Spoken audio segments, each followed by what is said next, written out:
Alain, laisse-moi te présenter ce matin quelqu'un de particulier, Jeannot Pajot, qui est technicien chez nous. Ça fait 24 ans, Alain. Wow. Il travaille sur les voitures. Allô, Jeannot? Bonjour, Alain. C'est-tu vraiment ton nom, Jeannot, ça, là? Oui. OK. Non, c'est parce que, tu sais, j'aurais pas être Jean, puis on l'appelle Jeannot. Parce que j'ai entendu dire, monsieur le technicien, que chez vous, tout le monde avait des surnoms. Effectivement. Ouais. Le tien, c'est quoi? On m'appelle le chef, prononcé le chef. Excusez pour le rire. C-H-E-U-F. Pourquoi le chef? C'est qu'à l'époque, il y avait un technicien, Rénal Bourget, qui était plus âgé que nous autres un peu. Puis, vu que j'étais le chef on est 4 équipes dans le garage. Je fais partie d'un groupe de 4. Ouais. Je suis chef d'équipe. Il m'appelait le chef, mais lui, il m'appelait le chef, prononcé le chef, comme dans le temps de Maurice Duplessis. Oui. Qui me disait. Alors, c'est ça. Ce que j'aime parce que j'adore ça, moi j'adore donner des surnoms, ça m'interpelle ce que tu dis là. Parce que de ces fois où, c'est surtout parce que le surnom a voyagé, l'origine a peu d'importance, mais donc tu te fais appeler le chef. Peux-tu m'en donner un ou deux surnoms, parce que les gars vont se reconnaître là, en écoutant. Donne-moi un ou deux là, qui sont assez particuliers de gars avec qui tu travailles. Ah, il y a Coq, Minou. Coq, Minou. Minou, Tibrin. Hey, on se connaît d'une émission de passe-partout. On a plusieurs noms comme ça. Oui. On parle d'une équipe, Alain, d'à peu près 35-40 personnes de façon régulière, puis ils ont tous leurs surnoms. C'est assez spécial de les voir s'appeler. Quelqu'un qui rentre dans le shop sans savoir ce qui se passe, il comprend rien. Oui, j'imagine. Hey, Jeannot, dans quelques instants, on va parler évidemment, de ton travail, de l'évolution en 24 ans. Mais avant, si vous le voulez bien, les gars, on va passer à l'essai routier.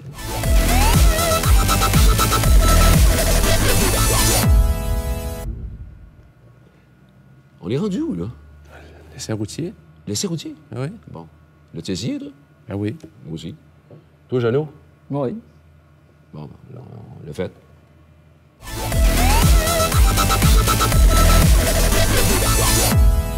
Et toi, ton travail, là, Jeannot, en bout de ligne, qu'on dit dans le milieu, tu dispatches. Oui. C'est-à-dire que tu vas dire tel gars. Est-ce que par exemple, il y a des gars qui sont meilleurs pour faire tel type de travail ou si ça n'a pas d'importance? Tu sais, ça peut arriver des fois qu'un gars, il est vraiment rendu bon pour travailler sur l'allumage ou je sais pas quoi. Tu vas dire, il me semble que lui va le trouver ou si ça n'a pas d'importance. Le plus important, je pense, de ma job, c'est ça. On veut tout faire le travail de mécanicien au complet de A à Z, mais on a plus d'efforts d'un bord de l'autre. Ouais. C'est de donner le bon travail à la bonne personne. C'est ça qui fait. Puis c'est un peu, Alain, c'est un bon point que Jeannot amène, parce que chez nous, tu as la grande équipe de techniciens, puis il y a des équipes de 4. Ah. Hein? Jeannot est chef d'une équipe de 4. Ces petites équipes-là, ces cellules-là, dans le fond, travaillent vraiment en équipe pour maximiser leur temps avec chaque auto de client. Ouais. C'est vraiment important, ce concept de mini-équipe-là à l'intérieur de la grande équipe. Ouais. Si tu regardes un auto aujourd'hui, est-ce que ton travail en termes technologiques, est-ce que ça a un gros impact sur ton travail, le fait que les autos ont tellement de technologie? Au niveau des suivis, au niveau des cours, auprès de Toyota, du fabricant. Ouais. Avant, là, le moindrement, on avait un petit schéma de rien, on pouvait tout se dépanner avec ça. Au niveau de la carburation, de l'allumage. Maintenant, c'est toute la gestion électronique. Tu n'as pas le choix de suivre.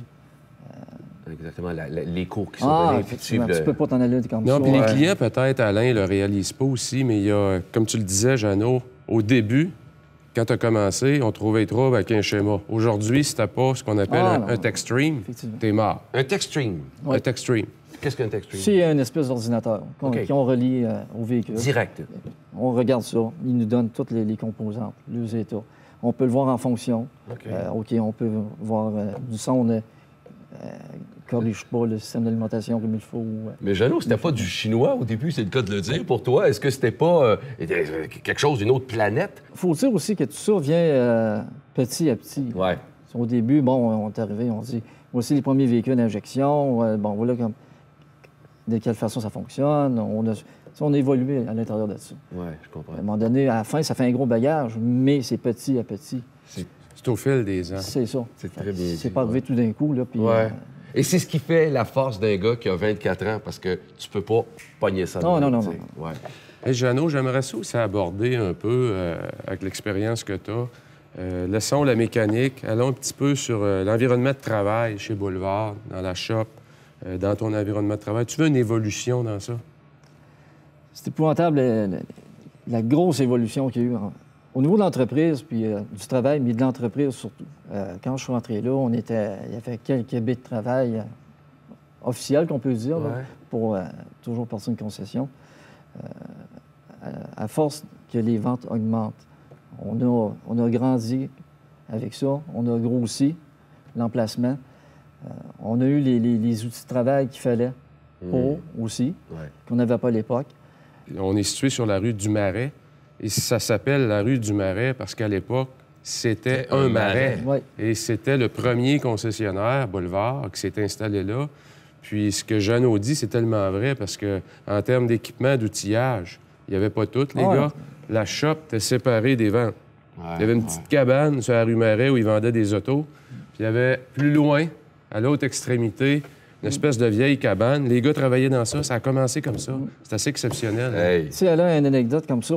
À l'époque, on fait toujours la blague. On achetait un 2x4 pour tenir une pièce en dessous du véhicule. Puis on commençait. Wow! C'est extraordinaire. On commençait. Puis c'était comme ça. Maintenant, c'est des pattes. C'est tout ajustable. Pour ça, on demande, puis bon, on demande, puis on obtient. Oui. Mais c'est le fun, parce que sais-tu ce que j'entends quand tu parles comme ça, Jeannot? J'entends un gars qui est content de ça. Parce que ce que ça dit aussi, ton énoncé, c'est qu'il y a tellement peut-être d'endroits où il n'y aurait pas d'écoute et ça répondrait pas aussi bien. C'est le plaisir des employés d'être capable de travailler dans un environnement pareil.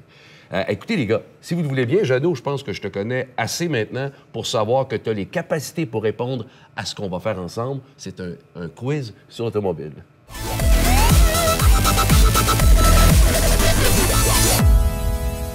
Je suis en train de préparer les questions pour Jeannot. Jeannot, oui. Là, évidemment, on n'a qu'un petit bout que les gens voient, mais moi, je jase avec toi depuis tantôt et c'est impressionnant.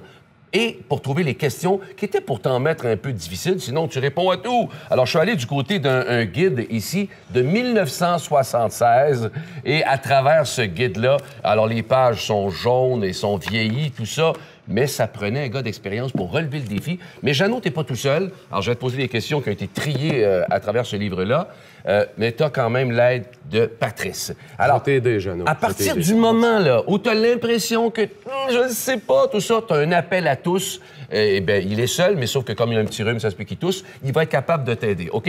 Alors, attention, on va donc commencer tout de suite. Et dis-toi que tu es sûr de gagner en partant. Alors, j'aimerais ça que tu sois pas trop stressé. On peut commencer par une pause. OK, elle est faite. On y va tout de suite. Qui a inventé le moteur à allumage? Je te donne un indice parce que tu n'as pas l'air de le savoir, mais là, évidemment, ça va devenir très facile. C'était en 1860. La réponse est, parce que le temps est éliminé, Jean-Joseph-Étienne Lenoir. Elle était très difficile, Patrice le savait, mais tu n'y as pas demandé, il aurait pu t'aider. OK, on s'en va avec la prochaine. Jeannot, bonne chance. Combien y a-t-il de force dans une motoneige Bombardier Touring? Tu peux demander à Patrice si tu ne le sais pas. 120. Tu n'avais pas besoin de l'aider. Tu le savais? Non. Bon. Attention, Jeannot, et là, on voit que tu connais ça. Le moteur de la Corvette 1984. Là, t'avais peur. Le moteur de la Corvette 1984 a combien de force? 235. T'en savais-tu? Non. Et toi, t'aurais même pas pu l'aider. Jeannot, peut-être que t'as pas besoin de Patrice, mais pour l'instant, on ne sait jamais. OK. Complétez la phrase. Grosse Corvette, titre? Jeannette. Patrice? Jeannette. Peut-être. On va s'arrêter là.